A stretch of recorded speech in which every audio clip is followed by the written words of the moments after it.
बोली खुद सर हवा एक ज़र्रा है तू, यूं उड़ा दूंगी मैं मौज दरिया बढ़ी। बोली मेरे लिए एक तिनका है तू, यूं बहा दूंगी मैं आतिश तुंद की। एक लपट ने कहा मैं जला डालूंगी, और ज़मीं ने कहा मैं निगल जाऊंगी। मैंने चेहरे से अपने उलट दी नकाब, और हंसकर कहा मैं सुलेमान हूँ, इब्न आदम हूँ मैं, यानी इंसान हूँ। बिस्मिल्लाहिर्रहमानिर्रहीम। अस्सलामु अलैकुम वरहमतुल्लाहि वबरकातुहू। बच्चों खुश रहें और अपना ख्याल रखें। आपका हमारे चैनल फर्स्ट लर्निंग पर खैर मक़दम है, इस्तक़बाल है। आज हम लोग पढ़ेंगे अख्तरुल ईमान की नज़म एतमाद। नज़म का नाम है एतमाद और ये अख्तरुल ईमान की लिखी हुई है। ये आपके गुलज़ार उर्दू की आखिरी नज़म है और गुलज़ार उर्दू भी मैंने मुकम्मल करवा दिया है। इंशाअल्लाह अगले साल के लिए फिर से बनाऊंगी। तो आज हम लोग पढ़ेंगे अख्तरुल ईमान की नज़म एतमाद। ठीक है, तो सबसे पहले अख्तरुल ईमान की हालत ज़िंदगी पढ़ लेते हैं। उसके बाद नज़म का मरकज़ी ख़याल, नज़म का खुलासा और मुश्किल सवाल जवाब पढ़ेंगे। तो आप मेरे वीडियो में बने रहें, पूरी वीडियो को अच्छे से देखें और स्किप किए बगैर देखें ताकि आपको सारी बातें अच्छे से समझ में आ जाए। तो अख्तरुल ईमान की पैदाइश 1915 ईस्वी में हुई और इनका इंतकाल 1995 ईस्वी में हुआ, यानी 1950 में इनकी पैदाइश है और 1995 में इनका इंतकाल हुआ। अख्तरुल ईमान नजीब आबाद ज़िला बिजनौर में पैदा हुए। पूरा नाम इनका अख्तरुल ईमान था और अख्तर के यहाँ तखल्लुस करते थे। नजीब आबाद ज़िला बिजनौर में पैदा हुए। इब्तिदाई तालीम के बाद कुछ मुद्दत तक वो दिल्ली कॉलेज में ज़ेर तालीम रहे। इब्तिदाई तालीम यानी जब उन्होंने मैट्रिक पास कर लिया, इंटर पास कर लिया, उसके बाद वो दिल्ली कॉलेज में ज़ेर तालीम रहे, यानी तालीम पाते रहें और दिल्ली यूनिवर्सिटी से बीए किया। शुरू में महकमा सिविल सप्लाई में काम किया। कुछ मुद्दत तक ऑल इंडिया रेडियो में रहे। उन्होंने शुरू में क्या महकमा सिविल सप्लाई में काम किया, उसके बाद कुछ दिनों तक ऑल इंडिया रेडियो में रहे। इसके बाद मुंबई जाकर फिल्मों से वाबस्ता हो गए। इनकी नज़मों के 6 मजमूए गर्दाब 1943, तारीख़ सैयारा 1946, एक मंजूम तमसील सबरंग 1948, आबेजू 1959, यादें 1961 यानी 1961, बिन्त लम्हात 1969, नया आहंग 1977 में शाये हो चुके हैं। इतनी किताबें इनकी शाये हो चुकी हैं और सबका साल भी दिया हुआ है कि कौन सी साल कौन सी किताब इनकी शाये हुई है। इनका कुल्लियात सरो सामा 1984 ईस्वी यानी 1984 में मंजर आम पर आया। इनकी कुल्लियात है जिसमें सारे शेर व शायरी और जो कुछ उन्होंने लिखा इसमें जमा कर दिया गया है। तो ये कुल्लियात है, यानी कुल जो उनका लिखा हुआ चीज़ है सब इसमें है। और कुल्लियात का नाम है सरो सामान, जो 1984 में मंजर आम पर आया, यानी 1984 में से शाये किया गया। इनकी खुद नविश्त का नाम इस आबाद खराबे में है। खुद नविश्त क्या होता है? खुद नविश्त यानी अपनी ज़िंदगी की कहानी खुद अपने से उन्होंने लिखा है। खुद नविश्त क्या होता है?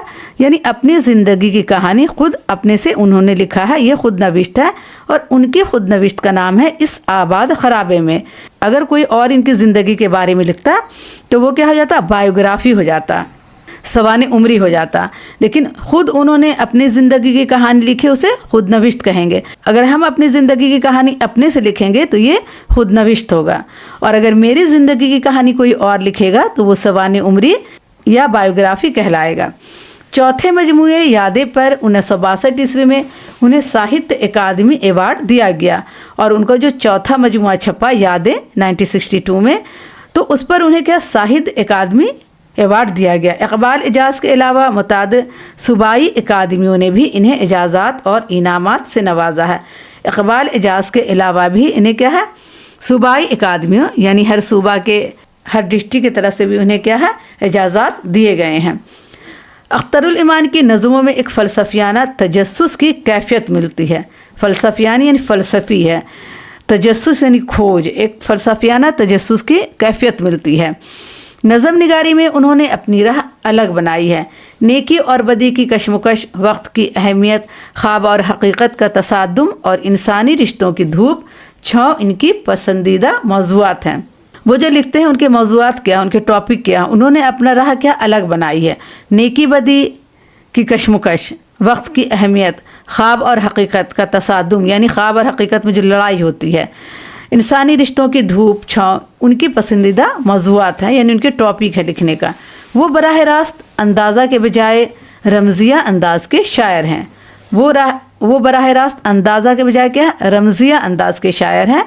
इनके यहाँ ख़ुद कलामी और मुकालमे की कैफियत मिलती है। इनके यहाँ जो ये जो शायरी करते हैं उसमें ख़ुद कलामी यानी अपने आप से बातें करना, मुकालमे यानी बातचीत। ख़ुद कलामी यानी अपने आप से बात करना और मुकालमे यानी बातचीत की अंदाज की कैफियत मिलती है इनकी शायरी में। अख्तरुल ईमान उर्दू नज़म के मुमताज़ शायर तस्लीम किए जाते हैं। वो बराह रास्त अंदाज़ा के बजाय रमज़िया अंदाज के शायर हैं। रमज़िया यानी इशारा कनाए में बातें करते हैं। इनके यहाँ ख़ुद कलामी और मुकालमे की कैफियत मिलती है। ख़ुद कलामी यानी ख़ुद से बात करना, अपने आप से बात करना, और मुकालमे यानी बातचीत के अंदाज में इनकी शायरी मिलती है। अख्तरुल ईमान उर्दू नज़म के मुमताज़ शायर तस्लीम किए जाते हैं। और अख्तरुल ईमान क्या है, उर्दू नज़म के मुमताज़ शायर यानी बड़े शायर में तस्लीम किए जाते हैं, यानी बड़े शायर तस्लीम किए जाते हैं। तो ये तो इनकी हालत ज़िंदगी थी। आइए नज़म का मरकज़ी ख्याल पढ़ लेते हैं कि ये नज़म किस ख्याल को लेकर लिखा गया है, क्या सोचकर लिखा गया है। बोली खुद सर हवा एक ज़र्रा है तू, इब्न आदम हूँ मैं यानी इंसान हूँ। ये पूरी नज़म है आपकी। एक बार आप नज़म ज़रूर पढ़ लीजिएगा। जब आप नज़म पढ़ लेंगे तो इसे समझने में आपको आसानी होगी। तो आपने अगर नज़म नहीं पढ़ा तो एक बार ज़रूर पढ़ लीजिए। आइए इसका मरकज़ी ख्याल पढ़ते हैं। हवा, आग और पानी, ये तीन चीज़ क्या है, ताकतवर है, जो इंसान से कहीं ज़्यादा ताकतवर है। लेकिन इंसान उससे ज़्यादा ताकतवर इसलिए है कि इंसान के पास दिमाग है, और इंसान क्या है, दिमाग से काम करता है। बड़ी बड़ी चीज़ पर फतह हासिल कर लेता है, कुदरत हासिल कर लेता है अपने दिमाग के बलबूते पर। अख्तरुल ईमान ने नज़म एतमाद में अज़मत इंसानी को पेश किया है। अज़मत इंसानी यानी इंसान की जो अज़मत है। इंसान क्या अशरफुल मखलूक़ात है। अल्लाह ताला ने इंसान को अशरफुल मखलूक़ात बनाया है, यानी अपनी हर मखलूक में सबसे आला, सबसे ऊंचे दर्जे का, क्योंकि इंसान के पास दिमाग है और उसे सोचने समझने की सलाहियत है। तो अज़मत इंसानी को पेश किया है, यानी इंसान की अज़मत को, बड़कपन को पेश किया है। दुनिया की तीन ताकतवर क़ुव्वतें हवा, पानी और आग बज़ाहिर तो इंसान से कहीं ज़्यादा ताकतवर हैं, लेकिन इंसान ने अपनी अक़ल के सहारे इन तमाम कौमों पर फ़तह हासिल कर ली है। दुनिया में अल्लाह ताला ने क्या हवा, पानी और आग को भी भेजा है। ये सब क्या है, इंसान से बज़ाहिर क्या है, ताकतवर हैं, लेकिन इंसान ने अपनी अक़ल के सहारे इन तमाम कौमों पर फ़तह हासिल कर ली है, क्योंकि इंसान के पास क्या दिमाग है और वो अपनी अक़ल से क्या है इन तमाम कौमों पर यानी हवा, पानी और आग पर क्या फ़तह हासिल कर ली है, उसको अपने कंट्रोल में कर ली है, अपनी मुट्ठी में कर ली है। नज़म में हज़रत सुलेमान की तलमी इस्तेमाल करके उन्होंने इस तरफ भी इशारा किया है कि हज़रत सुलेमान इन क़ुव्वतों पर हुकूमत क्या करते थे, और नज़म में क्या हज़रत सुलेमान की तलमी इस्तेमाल की गई है और इस तरफ इशारा किया गया है कि हज़रत सुलेमान इन क़ुव्वतों पर क्या हुकूमत क्या करते थे, क्योंकि हज़रत सुलेमान अलैहिस्सलाम जो थे उनको हवा, पानी और आग पर क्या कुदरत हासिल थी, वो उस पर क्या हुकूमत करते थे। मुकालमाती अंदाज में लिखी गई ये नज़म तरन्नुम और नगमगी से भरपूर है, और मुकालमाती अंदाज यानी बातचीत के अंदाज में। मुकालमाती मुकालमा किसे कहते हैं, बातचीत करने को कहते हैं। ऐसा लग रहा है कि आपस में बातचीत कर रहे हैं। तो मुकालमाती अंदाज में लिखी गई ये नज़म तरन्नुम और नगमगी से भरपूर है। तरन्नुम और नगमगी यानी इसमें सुर है, लय है, धुन, एक रिदम है। हम क्या है बहुत इसको रिदम के साथ एक साथ पढ़ते चले जाते हैं। तो नगमगी से क्या भरपूर है। सीधी सादी लफ्ज़ियात शेरी के ज़रिए मुकालमाती फ़िज़ा से नज़म में न सिर्फ रवानी पैदा की है, बल्कि इंतहाई मुख्तसर सी नज़म में आगाज़, इर्तिक़ा और इख्तिमाम वाज़ह नज़र आता है।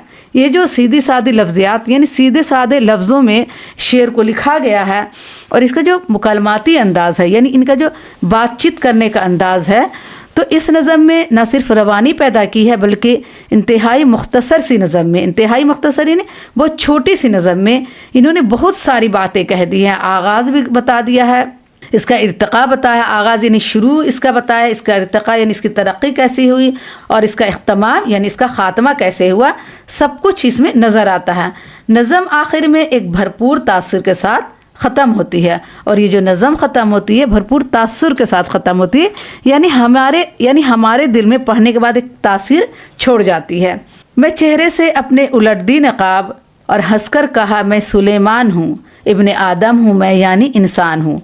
سلیمان علیہ السلام کیا ہوا، پانی، آگ کے ساتھ ساتھ کیا ہے جانور کی بولی بھی سمجھتے تھے، اور انہوں نے ان سب چیز پر حکومت کی ہے، اس لیے یہاں سلیمان علیہ السلام کی تلمیح استعمال کی گئی ہے۔ اب تلمیح کسے کہتے ہیں؟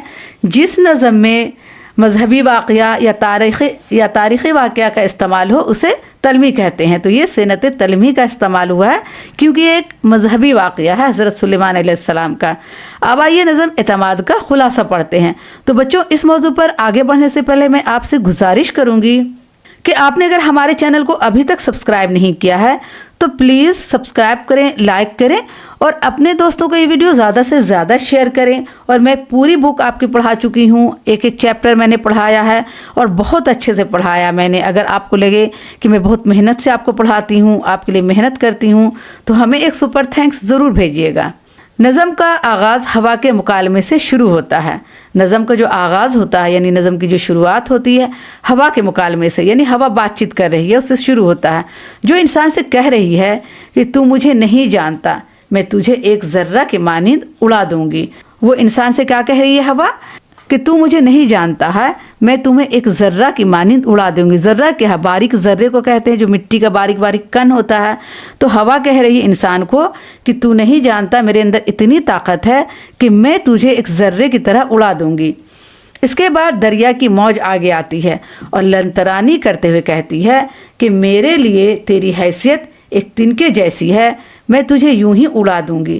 اس کے بعد دریا کی موج آتی ہے اور وہ بہت لنترانی کرتی ہوئی بڑے فخر سے، بہت گھمنڈی انداز میں کیا کہتی ہے انسان کو کہ تیری حیثیت کیا ہے، تجھے میں ایک تنکے کی طرح یوں ہی اڑا دوں گی، بہا دوں گی۔ بھلا آگ کہاں خاموش رہنے والی تھی؟ اس ایک لپٹ نے انسان کو دھمکی دی کہ میں تجھے جلا کر خاک کر ڈالوں گی۔ اس کے بعد آگ آگے آئی۔ آگ بھلا کہاں خاموش رہنے والی، وہ بھی آگے آئی اور اس کی ایک لپٹ نے انسان کو دھمکی دی کہ میں تجھے جلا کر خاک کر ڈالوں گی۔ تب انسان کی خودی جاگی، اس کا خودداری جاگا۔ انسان کے اندر جو خودداری ہے، خودی ہے، وہ جاگی۔ اس کے اندر جو ایک خود اعتمادی ہے وہ جاگی، جو اعتماد ہے اس کے اندر، جو کانفیڈنس ہے، یہ جو اعتماد ہے، یہ کانفیڈنس جو انسان کے اندر وہ جاگا، خودی جاگی۔ اس کا اعتماد بیدار ہوا اور وہ پورے اعتماد سے بولا میں سلیمان ہوں۔ اس کا اعتماد کیا ہے؟ اس کا کانفیڈنس بیدار ہوا انسان کے اندر کا، اور وہ پورے اعتماد سے، پورے کانفیڈنس سے، پورے خودداری سے بولا کہ میں سلیمان ہوں، آدم کی اولاد ہوں اور انسان ہوں۔ تو انسان کیا بولا کہ میں سلیمان ہوں، میں آدم کی اولاد ہوں اور میں انسان ہوں۔ کیا تم لوگ نہیں جانتے کہ حضرت سلیمان تمہارے حکمراں تھے اور میں نے بھی تم پر فتح پا رکھی ہے؟ اور انسان نے کہا کہ تم نہیں جانتے کہ حضرت سلیمان علیہ السلام کیا تمہارے حکمراں تھے، تم پر حکومت کرتے تھے، اور میں نے بھی تم پر فتح پا رکھی ہے۔ میں انسان ہوں، اور انسان کیا ہے؟ آگ، پانی، ہوا سب پر فتح پا چکا ہے، سب کو اپنے کنٹرول میں رکھا۔ تو انسان کے اندر کیا ہے؟ ایک خودداری ہے، ایک خودی ہے، ایک اعتماد ہے، جو اپنے دماغ سے اس نے کیا ہے؟ دنیا کی ہر چیز کو فتح کر رکھی ہے، اس پر فتح پائی ہے۔ اب آئیے مشکل سوال کا جواب دیکھ لیتے ہیں۔ تو سوال نمبر 1 ہے، خودسر ہوا نے ذرے سے کیا کہا؟ خودسر ہوا نے ذرے سے کیا کہا؟ تو جواب لکھیں، خودسر ہوا ذرے سے بولی کہ اے حقیر انسان، میرے لیے تیری حیثیت ایک ذرے کے مانند ہے، میں تجھے چٹکیوں میں اڑا دوں گی۔ خودسر ہوا نے ذرے سے کہا کہ میرے لیے کیا ہے؟ تیری جو حقیقت ہے وہ ایک ذرے کی طرح ہے، اور میں تجھے کیا ہے؟ ایک ذرے کی طرح تجھے چٹکیوں میں اڑا دوں گی۔ کس نے کہا؟ ہوا نے کہا، انسان کو کہا کہ اے حقیر انسان، میرے لیے تیری حیثیت کیا؟ ایک ذرے کے مانند ہے، اور میں تجھے کیا ہے؟ چٹکیوں میں اڑا دوں گی۔ سوال 2 ہے، وہ کون سی طاقتیں ہیں جو اس نظم میں انسان کو ڈرانے کی کوشش کر رہی ہے؟ کون کون سی طاقت ہے جو انسان کو ڈرانے کی کوشش کر رہی ہے؟ تو جواب لکھیں گے، ہوا، آگ اور پانی۔ دیکھو ہوا کیا ہے؟ جب آندھی طوفان آتی ہے تو انسان کے بس کے باہر ہو جاتا ہے، کیونکہ ہوا میں بھی بہت طاقت ہے۔ آگ، جب آگ گھر میں لگ جاتی ہے، کہیں پر بھی آگ لگ جاتی ہے تو اس پر کنٹرول پانا بہت مشکل ہو جاتا ہے۔ تو آگ بھی کیا بہت خطرناک چیز ہے۔ اور پانی جب سیلاب آتا ہے تو پانی کا قہر ایسے ٹوٹتا ہے کہ پورے گاؤں کے گاؤں، شہر کے شہر ڈوب جاتے ہیں۔ تو پانی بھی بہت طاقتور ہے، لیکن ان سب کے طاقت کے باوجود انسان کو کیا زیادہ طاقت ہے، کیونکہ انسان کے پاس دماغ ہے، انسان اشرف المخلوقات ہے، اور انسان ان سب چیزوں پر کنٹرول کرنا جانتا ہے۔ تو ہوا، آگ اور پانی جیسی طاقتیں انسان کو ڈرانے کی کوشش کر رہی ہے. کیا ہے؟ انسان کو ڈرانے کی کوشش کر رہی ہے.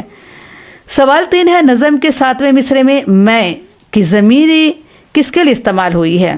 7ویں مصرعے میں میں کی ضمیری کس کے لیے استعمال ہوئی ہے؟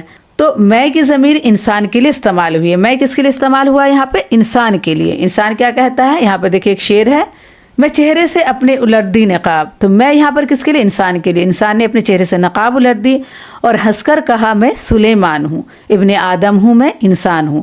اور انسان نے ہنس کر کہا کہ میں سلیمان ہوں. سلیمان علیہ السلام کیا ہے؟ ان تینوں پر حکومت کرتے تھے.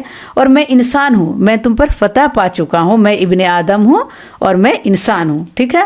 سوال 4 ہے، شاعر نے انسان کی اہمیت کا احساس کس طرح دلایا؟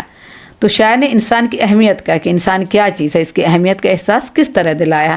شاعر نے یہ بتا کر انسان کی اہمیت کا احساس دلایا ہے کہ انسان اپنی عقل کے سہارے ہوا، آگ اور پانی پر فتح یاب ہوا ہے.